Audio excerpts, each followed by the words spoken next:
We'll get going here. Ellis, fire away with questions. Did you say Ellis? Is that what happened? I did say Ellis. Okay. Andrew Ellis. Dave, I think I have a pretty good idea of who your starting pitchers will be, but would you like to announce that at this time? Yeah, it'll be Gackle on Friday. Then we'll go with Dietz on Saturday and Fisher on Sunday. Gotcha. Monday? Anybody there? We're not going to announce Okay. that yet. We know who we're throwing, but we're not going to announce it. Gotcha. Well, I Yeah. feel like we've asked you about Kahio Aloy's defense a lot, and I'm sure at this point you're probably sick of talking about it. You just want to see him go out there and do a good job. When we talked to Hobbs the other day, he kind of made it seem like you're kind of prepared to take some lumps out there while he's figuring it out because he just got to get those reps. Going to a ballpark like Arlington, is there any like concern? Or are you kind of like watching through your fingers sometimes any fly ball out there? But what have those conversations been like with Kahio, getting him ready for that job?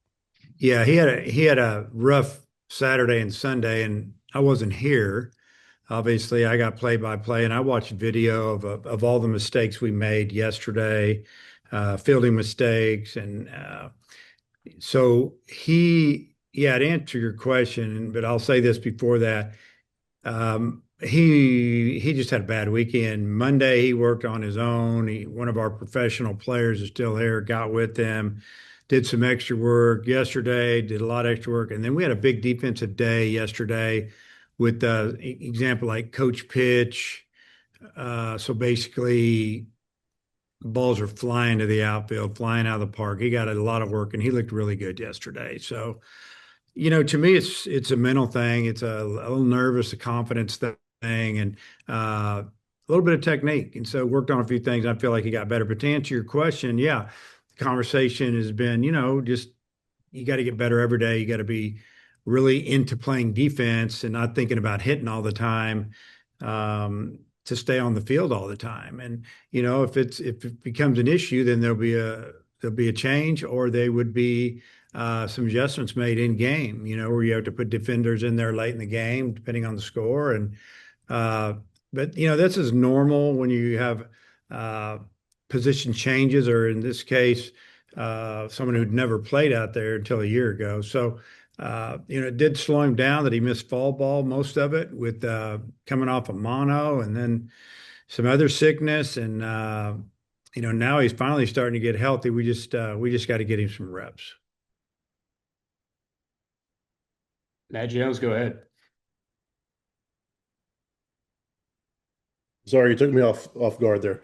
Hey, Dave, just this weekend, what are you looking for from your team? I mean, what constitutes a good weekend for you on opening weekend?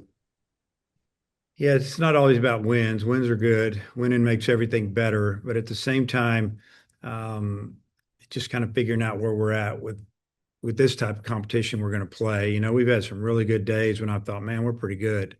And then we've had some days when I've gone, man, we got a long way to go. So I just want to see us play hard, be consistent, and kind of show us what we really need to focus on going forward. And I mean, I'd say that's what I need to do. And then, I never finished Andrew's conversation. I will never watch a game looking through my fingers. You said that one of your former players was here working with Cahillo. Can you tell us who that was? Yeah, Fletcher. Okay. He'll be a great coach one day. He's ate up with defense, and talking about him back in the past. I mean, he's probably one of the, as far as just running a 60-yard dash. Uh, he's not the fastest center fielder I've ever had, but he may be the best center fielder I've ever had. And it's all about technique, anticipation, and just reading the ball off the bat. And he's done this 2 and 3 years in a row. He's worked with our guys a little bit, and we ask him to.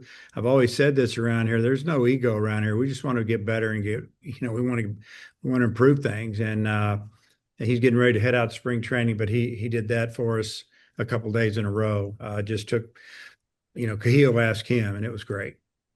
When you've talked about Nolan the last couple of weeks, you've said, the arm is got to get there. When you say it's got to get there, is it arm strength? Is it accuracy? A combination of the two? With who? Oh, with Souza? With Yeah. Nolan Souza, Okay. yes. Yeah. So, well, it's always going to be a little bit of both, but it's more the arm strength. When you're coming off of any type of surgery on your throwing arm, there's going to be some accuracy issues, so to speak, but really more about range of motion, arm strength, and then it's mentally letting it go.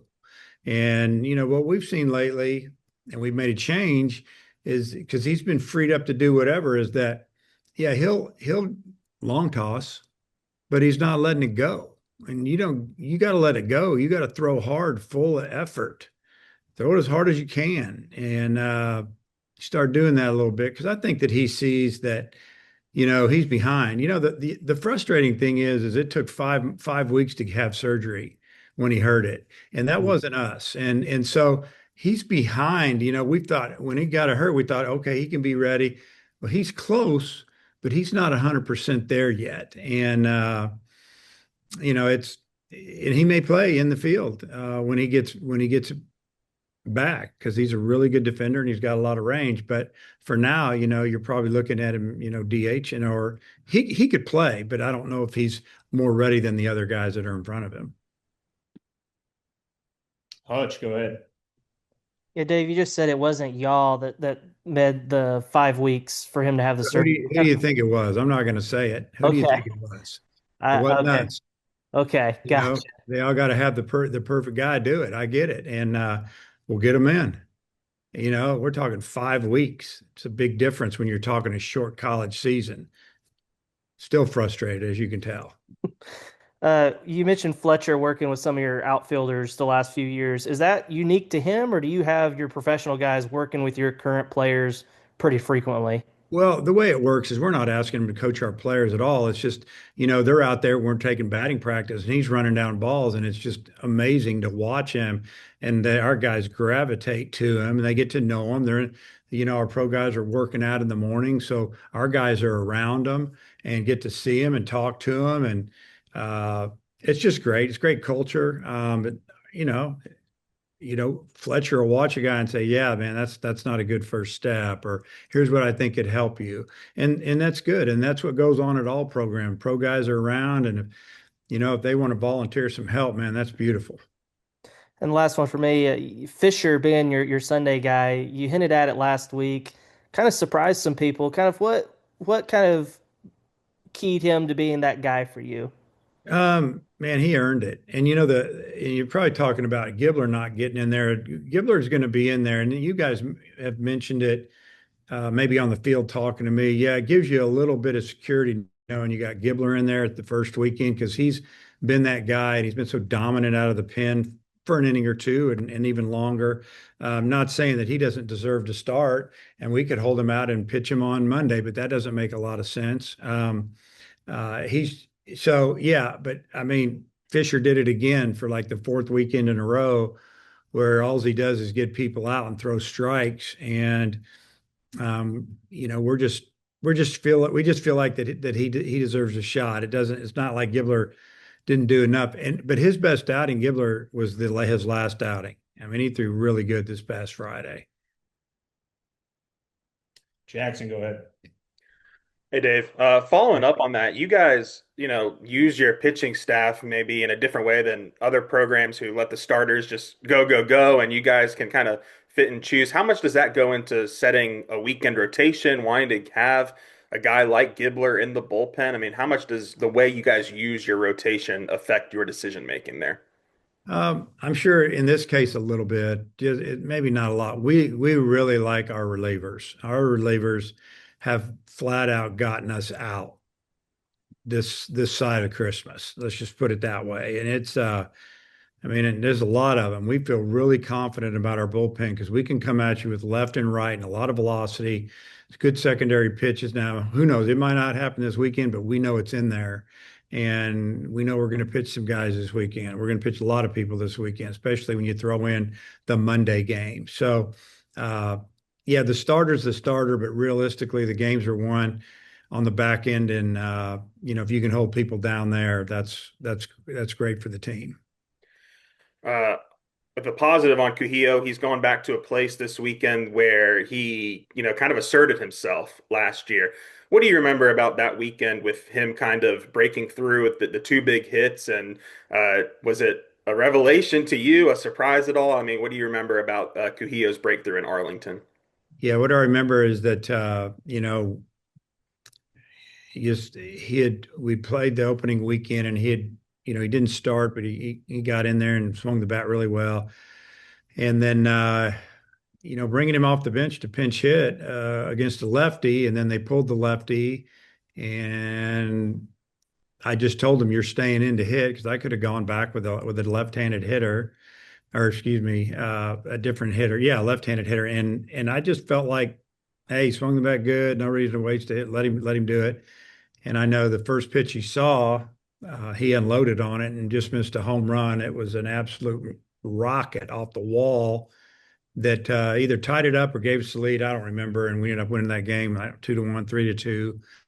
And he never came out of the lineup. I mean, he just basically just said, it doesn't matter. I can hit both right and left-handed pitching.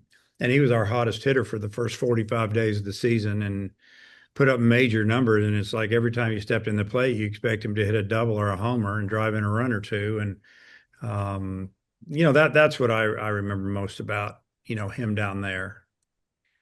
We've seen Micah and Nolan kind of be the two leadoff guys in scrimmages and the build up to the season.